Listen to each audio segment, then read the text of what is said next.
50 రోజులు నా కోసం పోరాడారు, నిరసనలు తెలియజేశారు. అది వాళ్ళు చూపించిన చొరవ, చదువుకున్న వాళ్ళు. నిన్న ఎన్నికలు వచ్చాయి. ఎక్కడ అమెరికా, ఎక్కడ ఆస్ట్రేలియా, ఎక్కడ ఆఫ్రికా, ఎక్కడ విదేశాలు 5-6 లక్షల రూపాయలు ఖర్చు పెట్టుకొని వచ్చి ఒక ఓటేసి వెళ్ళారు. అదే సమయంలో కొంతమంది అయితే 1 నెల, 2 నెలలు, 3 నెలలు లీవ్ పెట్టేసి వచ్చి వాళ్ళ దగ్గరుండే డబ్బులు శక్తి కొద్దీ 20 లక్షలు లేకుంటే ₹1 కోటి 50 లక్షలు తీసుకొచ్చి ఖర్చు పెట్టి ఓట్లు వేయించి మళ్ళా వెళ్ళారు. అదే మరిగా హైదరాబాద్ నుంచి అయితే 55 ట్రైన్లు, 60 ట్రైన్లు ప్రత్యేకంగా వేస్తే ఏసీల్లో కిక్కిరిసి వచ్చారు. ఏసీల్లో ఎందుకంటే ఒకసారి అందరూ వచ్చేసారనుకోండి, ఏసీ ఫెయిల్ అయిపోతే చాలా ప్రమాదం వస్తుంది. గుక్క తిరగదు, ఊపిరాడదు. కానీ అట్లా వచ్చారు. ఫుట్పాత్ పైన నిలబడుకొని వచ్చారు. కూలి పని చేసుకునే వాళ్ళు హైదరాబాద్ నుంచి నేరుగా వచ్చి వాళ్లే ఫుడ్ కూడా ఒక క్యారియర్ తెచ్చుకొని ఓటేసి మళ్ళా తిరిగి అక్కడికి వెళ్ళారు. అవి చూసిన తర్వాత నా జన్మ సార్థకత అయిందనే ఆనందం నాకుంది, తృప్తి నాకుంది. అది ప్రజలు చూపించిన అభిమానం. దానివల్లనే మొన్న ఎన్నికల్లో అంత పెద్ద ఎత్తున మీరు ఓట్లు వేస్తే ఇక్కడికే నేను వచ్చాను అనుకుంటాను. పక్కన ఓటు వేయడానికి 7 గంటలకి ఉండవల్లికి వచ్చాను. 7 గంటలకి 7 గంటలకు వస్తే నా జీవితంలో ఎప్పుడు చూడలేదు. ఊర్లో వాళ్ళందరూ ఓటుకు వచ్చేసారు. ఫస్ట్ అవర్లో వచ్చారు. మధ్యాహ్నం వరకు ఉండి ఓటేసాడు. ఈ ఉత్సాహం ఎప్పుడు ఉండి మీరు మమ్మల్ని నడిపిస్తే ఈ రాష్ట్రాన్ని ఎక్కడికి తీసుకుపోవాలో అక్కడ తీసుకుపోయే శక్తి మాకు వస్తుందని చెప్పి కూడా నేను మీకు తెలియజేస్తున్నా. మీరు చొరవ చూపించారు. ఇక్కడ 21 సీట్లు గెలిపించారు. ఆ 4 సీట్లు కూడా మా వల్లనే పోయినాయి తప్ప మీ వల్ల కాదు.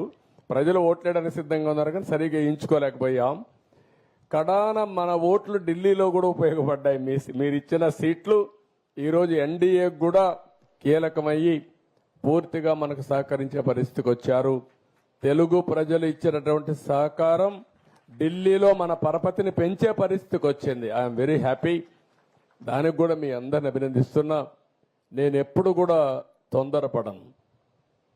మీరిచ్చిన గౌరవాన్ని మీకోసం ఉపయోగించడం తప్ప నా స్వార్థం కోసం కాదు. ఎప్పుడు నేను ఆ పని చేయను.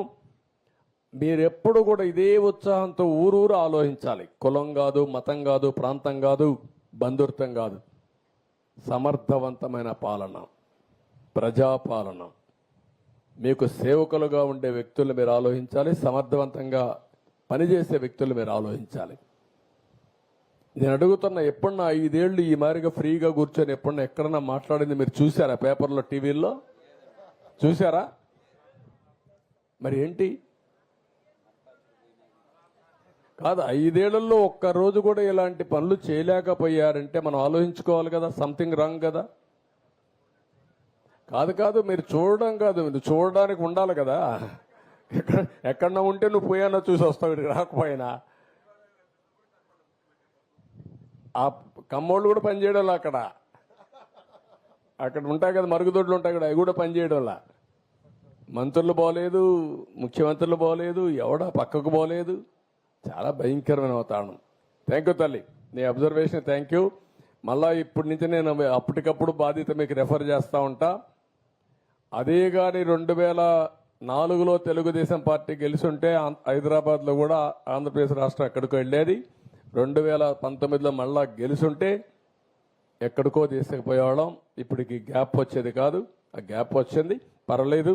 కనీసం నేను అనుకున్నా, ఈసారి ఓటేయకపోతే ఈ రాష్ట్రం ఏమైపోతుందని బాధపడ్డా, తపన పడ్డా. నా కోసం కాదు, కానీ విజ్ఞతతో ప్రజలందరూ ముందుకొచ్చారు, సమయస్ఫూర్తి చూపించారు. ఇది మామూలు విజయం కాదు. ఢిల్లీకి పోతే కూడా ఆంధ్రప్రదేశ్లో మీకు ఎట్లా వచ్చారో మాకే తెలియదనే పరిస్థితికి వచ్చారు. దానికి మనస్ఫూర్తిగా మీ అందరినీ, 5 కోట్ల ప్రజల్ని మనస్ఫూర్తిగా అభినందిస్తున్నా, ధన్యవాదాలు తెలియజేసుకుంటున్నా, కృతజ్ఞతలు తెలియజేసుకుంటున్నా. ఎప్పుడు కూడా సర్వదా మీకు కృతజ్ఞుడిగా ఉంటా. మైక్ ఒకసారి. విజయవాడ ఓకే. ఈరోజు గ్రామసభ పెనుమాకే కన్ఫైన్ చేశారు. చెప్పమ్మా. సార్ నమస్కారం సార్. లోకేష్ సార్ అన్నకు కూడా నమస్కారం. లోకేష్ అన్న 2019లో లోకేష్ అన్న ఓడిపోయినప్పటికీ మేము అది ఛాలెంజ్గా తీసుకొని అత్యధిక మెజార్టీ అందించాలని గట్టి ప్రతిజ్ఞ చేసి మెజార్టీతో గెలిపించుకున్నాం సార్. మీరు కష్టపడ్డారా, ప్రజలు ఓట్లు వేసారమ్మా? ప్రజలు ఓట్లు వేసారు, మేము కష్టపడ్డాం సార్. రెండున్నా సరే. ఓకే అమ్మా. అలాగే మరి మంగళగిరి ఈ కాన్స్టిట్యూన్సీ గెలుపులో కార్యకర్తల యొక్క కృషి ఎంత పర్సంటేజ్ ఉంది, నాయకుడు కృషి ఎంత పర్సంటేజ్ ఉంది, మీ ప్రజల అభిమానం ఎంతవరకు ఉంది? ప్రజాదరణ ఉంది సార్. మా కష్టం కూడా ఉంది. ఎందుకంటే గత వైసీపీ ప్రభుత్వం మమ్మల్ని చాలా ఇబ్బందులు పెట్టింది. దానికి అదరకుండా బెదరకుండా చంద్రబాబు నాయుడు గారు నేను అనే మాట కోసం, లోకేష్ నేను అనే మాట కోసం మేము పనిచేసాం సార్. Okay, good. అలాగే మరి మంగళగిరి కాన్స్టిట్యున్సీని కూడా ఎక్కువ అభివృద్ధి చేస్తారని ఆశిస్తున్నాం సార్. ఓకే అమ్మా, థ్యాంక్ యూ అమ్మా. చేద్దాం. ఓకే, ఒక్క సెకండ్ అమ్మాయి కంటే మైక్ ఇచ్చేసి లాస్ట్ ఆవిడ లేసింది. సార్ 2016లో మాకు ఇక్కడ టిట్కోలో హౌసెస్ వచ్చినాయి సార్. డబుల్ బెడ్రూమ్ వాళ్ళకి డబుల్ బెడ్రూమ్, సింగిల్ బెడ్రూమ్ వాళ్ళకి సింగిల్ బెడ్రూమ్ సార్. అయితే మా దురదృష్టం ఈ కొత్త గవర్నమెంట్ వచ్చిన తర్వాత అసలు వాటిని పట్టించుకోలేదు సార్. 90% వర్క్ అంతా పూర్తయిపోయింది. కేవలం వాటికి రంగులేసి మాకు ఇచ్చేసారు సార్. మెయిన్ అక్కడ వాటర్ ప్రాబ్లము, పాములు సార్, చిన్నపిల్లలతో చాలా ఇబ్బందులు పడుతున్నారు.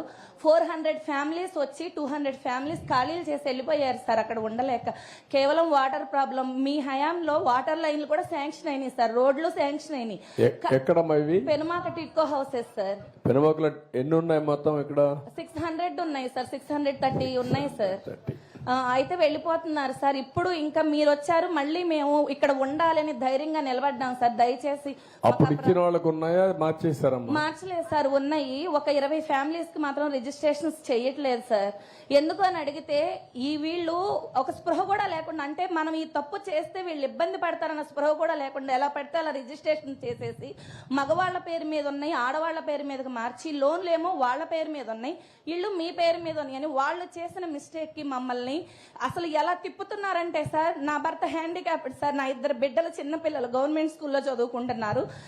మమ్మల్ని ఎలా తిప్పుతున్నారంటే మాకు ఏడుపోటే తక్కువ సార్, ఉన్నామనే కానీ ముద్ద దిగట్లేదు సార్ మా గొంతుల్లోకి. డబ్బులు కట్టి నెల నెల ఈఎంఐలు కట్టుకుంటా బ్యాంకు వాళ్ళు మమ్మల్ని ఒత్తిళ్లు చేస్తున్నారు. ఎందుకు అని అడుగుతుంటే ఏంటి ఎక్కువ మాట్లాడుతున్నావు, మా ఇష్టం వచ్చినప్పుడు చేస్తాం, మాకు సైట్లు రావట్లేదు, సైట్లు వచ్చినప్పుడు మేము చేస్తాం. మొన్న లోకేష్ బాబు గారి దగ్గర కూడా నేను ప్రజా దర్బార్లో చెప్పొచ్చాను సార్ ఈ మాట. దయచేసి మాకు main water problem sir. Please మాకు మాత్రం కొంచెం ముందు ఆ వాటర్ ఇస్తే చేద్దామా, చేపిస్తాను. నోట్ చేసుకున్నామా, చేపిస్తాం.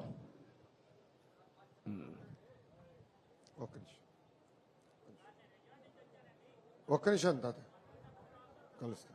ఒక్క నిమిషం ఇస్తాం. మాట్లాడమ్మా. నమస్తే సార్, నా పేరు స్వర్ణలత సార్.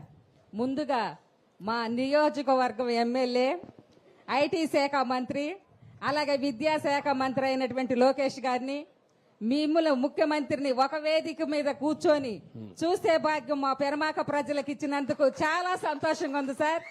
మీరు 4వసారిగా ముఖ్యమంత్రి అయినందుకు చాలా చాలా సంతోషంగా ఉంది సార్. మీరు 3 సార్లు ముఖ్యమంత్రిగా అయినది ఒక లెక్క, ఇప్పుడు ముఖ్యమంత్రిగా అయింది ఒక లెక్క సార్.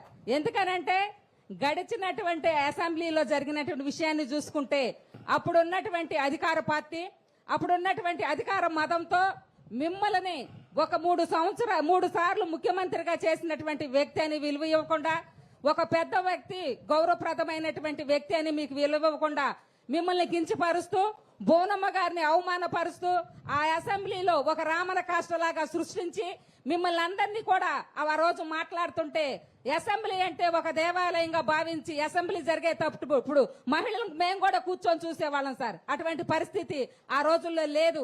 ఆ రోజు మీరు ఒక శబ్దం చేశారు సార్, ఇటువంటి రామనగులకు ఉన్నటువంటి ఈ యొక్క దాంట్లో నేను ఉండను, మళ్ళీ గౌరవ సభకు నేను వస్తానని చెప్పేసి మీరు వచ్చారు సార్. అది చూసినప్పుడు మాకు చాలా బాధ కలిగింది. మేమందరం కూడా తాడాపల్లి మహిళలందరం కూడా ఒక శబ్దం తీసుకున్నాం సార్, పసుపు శబ్దం అని. మిమ్మల్ని మీరు ఎలాగైతే ఆ గౌరవ సభకు గౌరవంగా వెళ్తారన్నారో అదే రీతిగా గౌరవంగా ముఖ్యమంత్రి స్థానంలో మిమ్మల్ని పంపించాలని మేము శబ్దం కొట్టాం.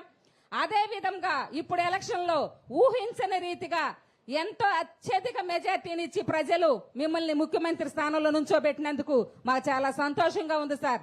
ఇంకొక విషయం సార్, మా ఎస్సీ మహిళ అయినటువంటి వంగల్పూడి అనిత గారికి హోమ్ మినిస్టర్ ఇచ్చారు, చాలా సంతోషం. గత ప్రభుత్వం కూడా ఇచ్చింది సార్ హోమ్ మినిస్టర్, కానీ ఆమె సీటుకే పరిమితమైంది. మహిళలకు ఏం చేసింది లేదు, మహిళల రక్షణ గురించి పట్టించుకున్నది లేదు. అయితే హోమ్ మినిస్టర్ పదవి ఇచ్చి మీరు ఆమెకు పగ్గాలు కూడా ఇచ్చారు సార్.